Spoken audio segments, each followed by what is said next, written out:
Hello everybody, I'm some loudmouth on the internet with an opinion. Alien vs. Predator Requiem sucks hard. It sucks so bad it is indescribable. It's been 7 years since I had the misfortune of watching this cinematic abomination, and it still haunts me to this day. Not because it's scary, but because it's so terrible, and I cannot believe a movie this bad actually got a major release for a major franchise. So how did a franchise that started off so well go so badly in the long run? Being a young boy in the 90s, I freaking loved the Alien and Predator movies, since I was old enough that my parents would let me watch R-rated movies. Just look at these things. The xenomorph alien designed by the late Hans Rudolf Geiger is truly a frightening creation. In Ridley Scott's horror classic Alien, we are introduced to this monster, one driven by animal instinct to propagate its species. Its eyeless face leaves nothing for the audience to identify with. It's simply pure horror in creature form, and thanks to its acid blood, couldn't be killed without also killing all of us. The Predator is a great creature for different reasons. Unlike the xenomorph alien, the Predator was not motivated by animal instinct, but rather a more human need. He killed for the thrill of the hunt. In John McTiernan Predator, this creature is put up against the best of the best in terms of human-killing machines, with our lead, a future California governor, Arnold Schwarzenegger, versus a creature who kills for pure thrills. Not only is he powerful and hideous, but also imposing and intelligent, making him a classic foe. In Predator 2, we see on the Predator ship that they hunt other alien races from all over the galaxy and have a specific code of honor in their killings. One of those skulls was, of course, a xenomorph alien skull. When fans saw the xenomorph skull on the Predator ship, it got them excited for the possibility that we might someday see a crossover movie that would see these two monsters face off against each other. This had already been done since 1989 in various comics and video games, so a big screen movie with the concept shouldn't have been too far behind. Then in 2003, Fox finally answered fans' prayers and said that an Alien vs. Predator movie was on its way. I was pumped. Then I saw the movie. 2004's Alien vs. Predator was not the worst, but it was certainly a disappointment. One of the most obvious problems was its PG-13 rating. This was as cynical a move as possible. It showed immediately the movie was not made to give fans the mashup they wanted, but was instead made to appeal to a wide audience, even at the expense of fans. If you live your life in a boardroom and have no idea what the rest of the world thinks, the idea that a less restrictive rating will make you more money makes more sense. But the evidence doesn't show this. The R-rated Terminator 3 Rise of the Machines made more money, for example, than the PG-13 Terminator Salvation, even without adjusting to 6 years of inflation. A PG-13 rating may make it easier for teens to buy tickets, but when it's adapting a popular horror franchise, it also angers your core fan base, and thus is a terrible way to sell more tickets. I mean, seriously, Fox, if I want to see kids stuff, I'll put on the Muppets or Winnie the Pooh. When I see an Alien vs. Predator movie, heads better explode. But the PG-13 rating was far from the movie's only problem. For a movie with the tagline, "Whoever wins, we lose," it instead made the Predator some kind of action hero. That's after him and his friend butchered numerous people for absolutely no reason. And of course, its characters were dull, and it was filled with massive plot holes. And it was ignorantly set on Earth, where the space setting would have been far, far more appropriate for the story. Remember all that effort in the Alien series to keep the aliens from getting to Earth? Man, what a waste of time that was. An attempt is made to set up the Weyland Corporation's hunt for the Alien in the Alien franchise, but in doing so, all it does is give continuity errors with Alien 3, and thus again, is entirely pointless. We of course end with a shot of an alien chestburster on the Predator setting up a sequel. When a sequel was announced, fans were given two encouraging signs. For one thing, Paul Anderson was not coming back to direct, instead choosing to ruin yet more Resident Evil movies, and that the sequel would finally get an R rating the series should have had from the beginning. So you figure the series could only go up from here, right? Wrong! Alien vs. Predator Requiem not only managed to be much, much worse than its already incredibly disappointing predecessor, but managed to be one of the worst movies I've ever seen, period. It's a mess of pure cinematic hackery. The two new directors who call themselves the Brothers Strauss clearly had no idea how to direct this movie or any other movie.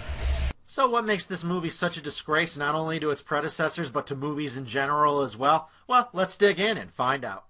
So the movie opens where this movie left off, which was the movie's first major mistake. After how bad the first movie was received, it would have made sense to go in a different direction and a different setting. But instead, it's right where the first left off, with the chest-bursting Predator, and right from the opening minutes, the movie already shows its stripes. The editing in this scene is atrocious. The Pred Alien, as most fans call him, is a cool-looking monster, and him wreaking havoc on the Predator's ship could have been a really awesome scene. But because the editor's a prick, we are instead given frustratingly brief glimpse of the action, which is just unpleasant to watch. Now we see the Predator, in an attempt to kill the monster destroying their ship, decide to destroy their own ship themselves. You know, for an advanced alien race that's supposedly at space travel for thousands of years, they sure do seem to behave like a bunch of trigger-happy morons, don't they? I guess these are like the special needs predators. Dad, look here! Now we cut to a forest on Earth where we see a dad and his son out hunting. What a nice, peaceful little scene. I'm sure this dad and his son are gonna be okay by the end, right? I mean, nothing bad ever happens to— HOLY SHIT! Well, at least we know the kid's gonna be okay, right? Dad?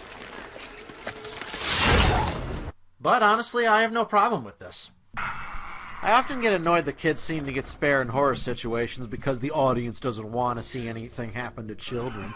When in any real situation, they would certainly be in danger. It adds to the suspense that anyone can die and plays up its horror. So what's my problem with this movie? Well, let's continue. Then we get, by far, the best shot of the whole movie. We finally see what I presume is the Predator's homeworld. Man, look at this place. This is awesome. What about a movie set here? This would just be amazing. We see what I presume to be some kind of Predator leader upset that this ship went down. And he's going to go take care of the mess. Wow, what an awesome setup. Oh wait, it's over. Never mind. We're back to Earth, which is a much cooler setting in this town that looks like every town in every movie ever made. We hope you enjoyed your couple minutes of a cool movie. Now time to get back to the really boring stuff. It's here where we meet our main character. This guy. I know the character has a name, but be honest, is anyone going to remember it? We hear he's an ex-con who committed a crime that is never explained or something like that, which makes his backstory, of course, pointless and boring. Just take a quick listen at what passes for character development and dialogue in this movie. Is because your guidance counselor begged me to give it to you. Yeah, I'm sure the fact that she's hot had nothing to do with that, huh? I'm sure the fact that she's hot had nothing to do with it. Was that an attempt at humor? I can't make that delivery. I better do it. This is not a democracy. Make the run, or you're fired. We cut to generic pizza boy as he visits the home of course, our hot chick. Every movie has to have one. It's like the law. It's a cute outfit, Rick. Yeah, as in Halloween in October. Ha ha ha ha ha ha ha ha ha. I'm sorry. Wondering if this pizza boy gets laid or not is, of course, riveting cinema. And it obviously is what everyone wanted to see in a movie entitled Alien vs. Predator. Fire. That's funny. I guess that was this movie's attempt at comedy. I'm laughing. This movie is like watching a bad teen drama on MTV that ends with a bunch of space monsters killing the cast. Now that I think about it, that would make a really good ending to those shows. Now we see the evil boyfriend from earlier, clearly being an emotionally complex character, randomly attack the pizza boy for pretty much no reason. While, of course, the blonde dream our main character covets so much stands there and does nothing. You can find him in 30 minutes or less, asshole. Let's go, bitch. Oh, well, Heil Hitler, bitch! Now we meet what I assume is this movie's version of Ellen Ripley, played by Rieko Ellsworth from 24. Unfortunately, she's no Ellen Ripley. Hey, hate to say that, hon. We loved you on 24, but you're just not. Hey. Oh, I missed you so much. Now we get a fight between Bland and Blander concerning the whereabouts of said keys thrown down the drain. What happened to your face? Talk about it later. Ricky.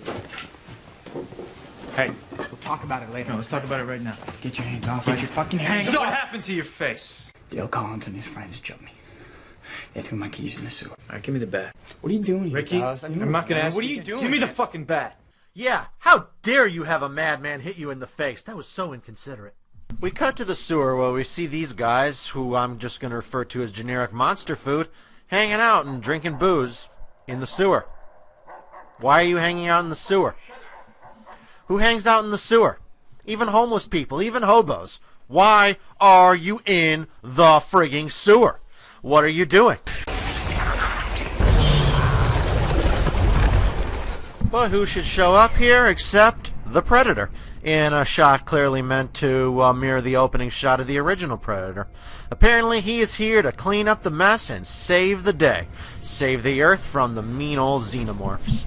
I guess we're continuing the whole Predators are kinda, sorta, maybe the good guys, but not really. Here's a question. Why did this Predator come on his own? Why not send like 20 Predators to clean up this mess? I mean, they sent 3 last time, and that was for just a manhood ritual. So why only one guy? Whatever. Later, we follow Bland and Blander in an attempt to find the keys we saw thrown down the sewer. Go into the sewer to look for them. The dialogue that follows is riveting. Tell me about this girl. What girl? The one you got your ass kicked over? Just a girl. No one goes digging around through shit over just some girl, okay? What the hell was that? Relax. It's just a rat. Can't tell a rat from a xenomorph. I'm sure these geniuses will survive. We cut back to the Predator, who seems to want to destroy various bodies with this magic blue liquid of his, because, to be honest, I have no idea. Is he afraid of the Earth authorities finding his bodies or something? That's something that's never concerned any Predator before. When this poor sap just happens to run across him. And the Predator, of course, doesn't like being watched. And for some reason decides to kill him because... I have honestly no idea. I guess it's because he killed people in the original movie, so he has to do it here or something? Rather than simply use the blue liquid on the man, however, this Predator, for no reason whatsoever, decides to skin and hang him in a mold similar to the original movies. I cannot begin to tell you just how stupid this is. Taking the time to skin and hang somebody for basically no reason gives more time for the infection you came to stop to spread. Well, this is like if the Expendables had gone deer hunting in the middle of a mission for no reason. So that random hot blonde girl from earlier decides to stop on by. And she makes it really easy for this guy. You know, you look at me that same way in class. Yeah, well, the clock's behind you. What? Tomorrow when you're in class, turn around. You'll see. Yeah, I know that it's there, but we both know that's not what you're looking at. That's right, fellas. All you need to do to score with a woman like that is to have her catch you staring at her. Wow, that's easy. Now we see the Predator finally in action as he makes quick work of most of the attacking xenomorphs. But as always with this movie, the cinematography finds a way to make it boring, as it's shot in the extreme dark, making it very hard to see. Definitely not one you can watch with the lights on, that's for sure. It's really tough to make out details. Who's the alien, who's the Predator? In this kind of dark, it's hard to tell. Yeah, imagine if I did all my videos like this. It would get pretty annoying now, wouldn't it? The Xenomorphs decide to go on a full-blown rampage against the town, breaking out of the sewer finally, where the Predator follows them hot on their tail. We cut to what I presume to be a natural gas power plant, where the Predator is hot on trail of the Xenomorphs, and, in typical Predator fashion for this movie, decides to solve the problem by blowing shit up. We cut back to our subplot following Blander and that random hot chick from earlier. She apparently likes Blander so much because, of course, he was staring at her in class, that she taped the doors of a high school and they sneak into the pool at night. And because she's a hot chick in a horror movie, she, of course, has to take off her clothes for the audience. Now. Boobs! This is needed in every monster movie because everyone knows there's no porn on the internet. Oh my god. Unfortunately for our lucky protagonist, her evil ex-boyfriend decides to show up at a very inconvenient time and attack our main hero, while his girl, once again, stands there and does absolutely nothing. Stop it! Stop it! He's drowning! Unfortunately, this movie's lighting problems, which have been bad up until now, are about to get much, much worse, as the Predator, in an attempt to shoot the Xenomorphs, blows up the power plant and plunges the whole town into darkness.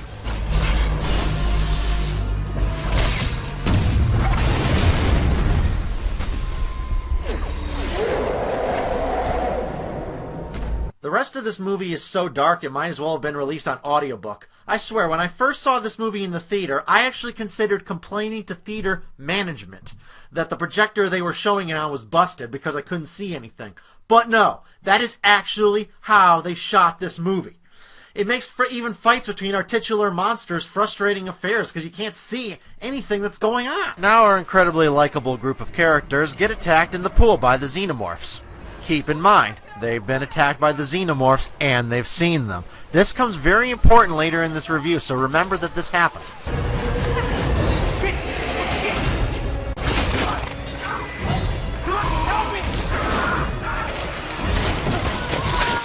Now here's a clip that even I will admit was pretty funny.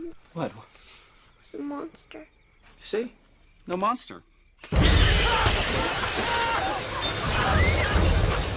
I'm going to hell for laughing at that, aren't I?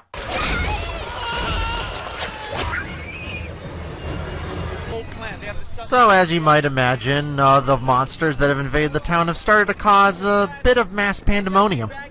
So, what's the logical thing to do? That's right, more sneaking around in the dark. Nothing could be there. Get her in! Hey, people are dying. We need guns. People are dying, we need guns. People are dying, we need guns. The National Guard will be here soon. Not soon enough. This plan is stupid. Let's just leave town now.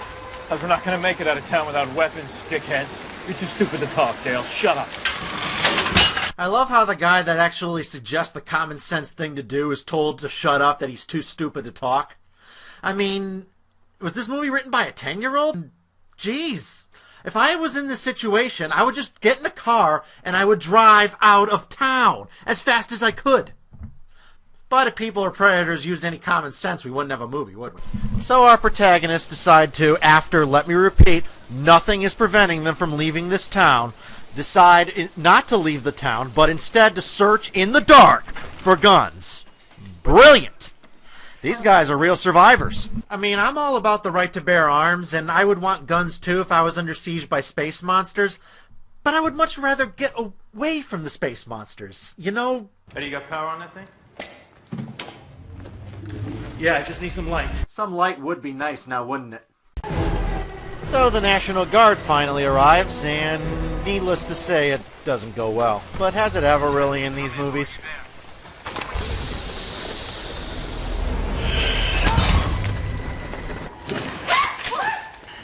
Don't shoot! Take what you want! I'm not getting killed for no $6.25 an hour. We've been attacked. Terrorists hit Gunnison? Told you they would one day. And here's where the movie goes from just being a bad horror movie to being something much worse, as the Strauss brothers felt the need to bring up topical political commentary on the war on terror, as these characters who apparently are oblivious to what's going on around them randomly and nonsensically bring up terrorism. I mean, what are you saying? That aliens and predators are Osama bin Laden or something? Jihad! What follows has to be horror exploitation at its absolute worst, as we see xenomorph aliens attack a maternity ward full of newborn infants. Nice.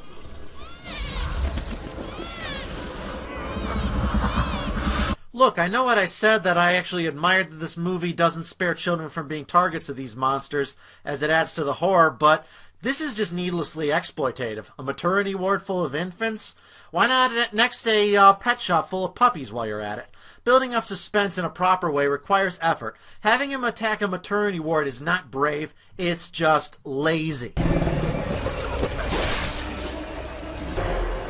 then see this scene, which is both very confusing and very horrific, as a pregnant woman has her face implanted by the Pred alien, who seems to have the ability to put chest bursters in her through his face. Huh? I mean, I know it's a horror movie, but this just seems like there for shock value, not to enhance the horror. I mean, what the hell, Brother Strauss? What the hell? So our crew has their first encounter with the Predator, and this leads into yet another fight between the Predator and various xenomorphs, which, like every fight in this movie, is too dark to see and thus no fun to watch.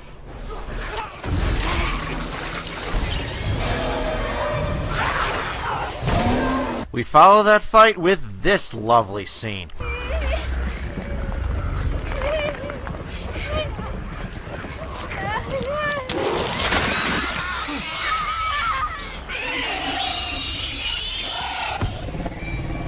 Stay classy, Strauss brothers. Stay classy. Maybe weapons and equipment we can still use. So now our heroes enter an army vehicle. Despite being in one of the most secure ground vehicles possible, they still don't leave the damn town. There is an airlift in 30 minutes from Gilliam Circle. Confirmed. Airlift. Gilliam Circle. We'll be there in 20 minutes. But that's right in the center of town. We'll be there, Colonel. So starting to grow a small sense of intelligence, they suddenly realize that going to the center of the town during this invasion may not be the smartest idea after all. It doesn't make any sense. Gilliam Circle is right in the center of town. We'll be surrounded by those things. Wait a second, what do you say? I think the Colonel was lying. That's crazy. The government doesn't lie to people.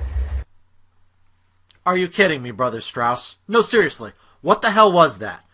I mean, I know that line was intended to be funny, but what was that? Seriously, what the hell?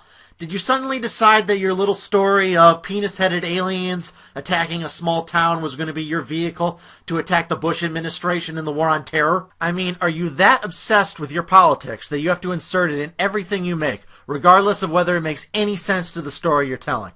Look, I am not against science fiction movies having political commentary in them. Some of my favorite science fiction movies have been political allegories. But this doesn't make any sense. I mean, what message are you trying to tell us? That aliens and predators are terrorists, but it's still bad to fight them? What are you talking about? All right, listen up. Everybody's got to choose right now.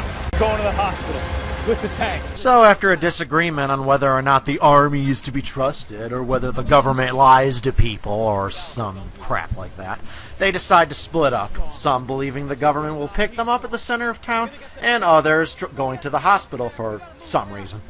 And here we get possibly the dumbest line in the movie. Take care. I hope we're both wrong. What? What are you talking about? If you're both wrong, everyone dies. I hate these people. Can't they just get eaten already? So you guys gonna rescue any of those infants from earlier? You know, those babies in their cribs? Are you gonna stop by to get any of them? No? Didn't think so.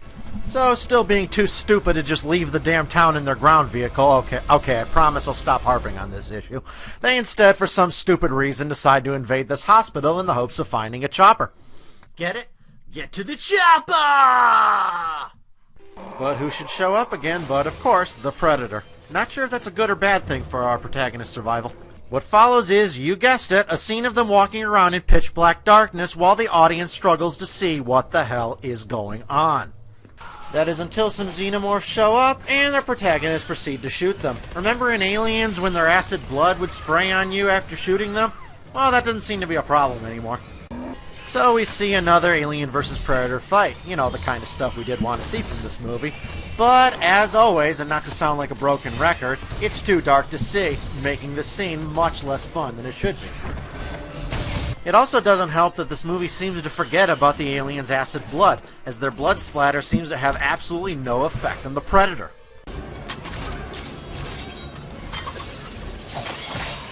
The Predator's weapons prove unstoppable, even killing our favorite blonde hot chick.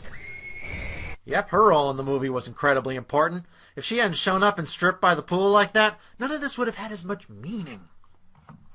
This, of course, upsets the guy who was staring at her in class, and he goes on a shooting spree against the Predator. But the Predator seems a bit bulletproof. Guess this is like some super predator.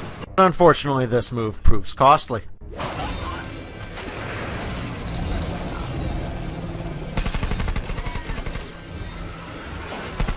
But since this movie once again forgets about that whole acid blood deal, he somehow survives. So, locked and loaded, the characters make their way to the chopper. We also briefly cut back to the other group that went where the Colonel told them to. Unfortunately, as you would expect, it doesn't go well for them because the government does lie to people! Who knew? Where's the airlift? Sheriff, we are... Wah-ha-ha-ha-ha-ha! Wah-ha-ha-ha-ha-ha! Wah-ha-ha-ha-ha-ha! Get to the chopper! Chopper! We proceed with a mostly decent gunfight, I guess. But as usual, the rain and the dark make it tough to see. But it's at least somewhat comprehensible.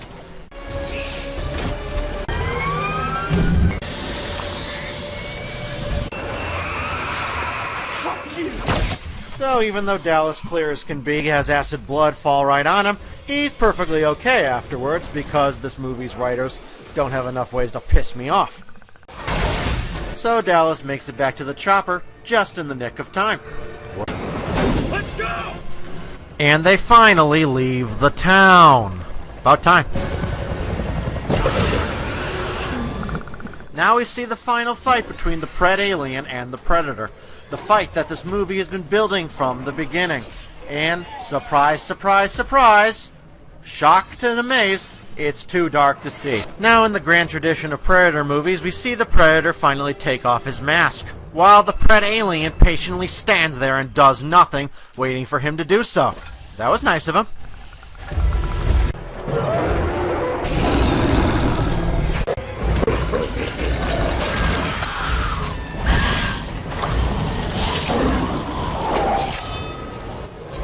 So the two monsters stab each other as, once again, the Xenomorph's acid blood seems to have no real effects anymore whatsoever. I guess this movie just totally forgot about that. And then we see a nuke drop on the town, destroying those naive fools who believed the government.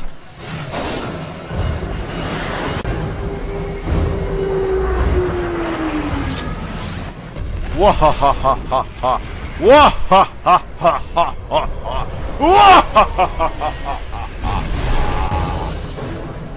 I'm so glad the Predator showed up. Could you imagine what would have been different had he not shown up? Nothing. That's what. This nuclear bomb dropping makes the Predator's role in this movie completely and utterly pointless. The town would have been destroyed either way. Thus, he was totally unnecessary to eliminate the Xenomorphs. But since nuclear bombs apparently don't have any radiation or any kind of fallout in the universe of this movie, our main characters are A-okay. Because getting hit by a nuclear shockwave while in a helicopter is totally survivable. I mean, it's like a paper cut. Drop your weapons! You bastards killed the entire town. Just following orders.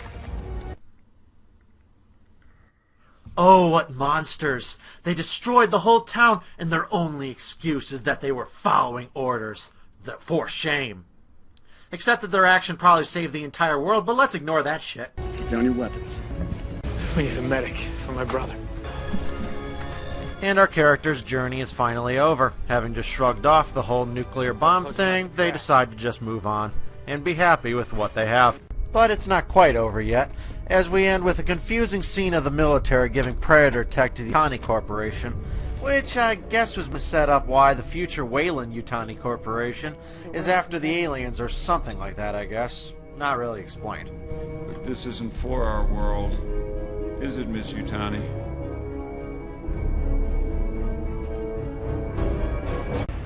Why would the military just give away a powerful piece of alien technology they found to a private company? Since when does the military just give away powerful technology to the private sector? And even more importantly, why in a scene that's set in the middle of the day, next to an open window, why is it still too dark to make out their faces? What's wrong with these camera people? And on that very confusing note, the movie mercifully comes to a close. So that's the movie, and what a piece of garbage it is. This, my friends, is bottom-of-the-barrel filmmaking. Nothing about this movie is remotely done correctly. The setting of a random town is boring and wastes the series' sci-fi potential. Even the first Alien vs. Predator, for all its problems, had a somewhat interesting-looking setting. While the first movie's characters were already a boring bunch, this movie much more so. This movie wastes the audience time on the blandest bunch of nobodies this side of an M. Night Shyamalan movie. You're never given a reason to care about if anyone lives or dies because nobody has anything resembling a personality the audience can identify with. The horror elements don't work because while it's nice the movie takes advantage of its R rating, it never actually builds up any suspense, as the original Alien and Predator movies did so well, but instead just throws random gross-outs done to shock the audience more than scare them. Its creature-on-creature action elements, which should have been the entire point of the Alien vs. Predator concept, are made borderline unwatchable thanks to the movie's incredibly dark lighting that makes it difficult to see anything on screen. But where this movie really fails is in its obnoxious and pretentious attempt to add topical political commentary to the mix against the military, even though the military's main villainous act in the movie is completely justified. Yet instead of just pointing this out, we instead get a mindless "we were just following orders" justification meant to cast their decisions in a negative light. Overall, this movie is a failure on every possible level. Fortunately, there would not be an Alien vs. Predator 3, but the franchise would still survive under much better hands. The Predator franchise in 2010 got a far superior standalone effort with Predators, which, while not the greatest, features far more interesting characters, better action, and action sequences the audience can actually see. It, of course, ignores the Alien vs. Predator movies completely. The future of the Alien franchise would go a step beyond simply ignoring the Alien vs. Predator movies and try to erase them from canon entirely. In Ridley Scott's Prometheus, the director who started the whole Alien franchise creates an Alien prequel, while not showing any xenomorphs, clearly shows their origin taking place hundreds of years in the future, thus making the Alien vs. Predator movies with their early 21st century setting unable to fit in canon. Fortunately, new installments are planned for both franchises. A new Predator movie, for example, is in development under the guise of Shane Black, the director of Iron Man 3. Just as long as it doesn't turn out the Predator at the end is some washed-up actor, it could be okay. A fifth Alien installment is also under development with District 9 helmer Neil Blomkamp. Whether either of these future projects are any good or not remains to be seen. But one thing's for sure, Alien vs. Predator Requiem is a great example of what happens when two great franchises are put in the wrong hands. I'm some loudmouth on the internet, and you just heard my opinion.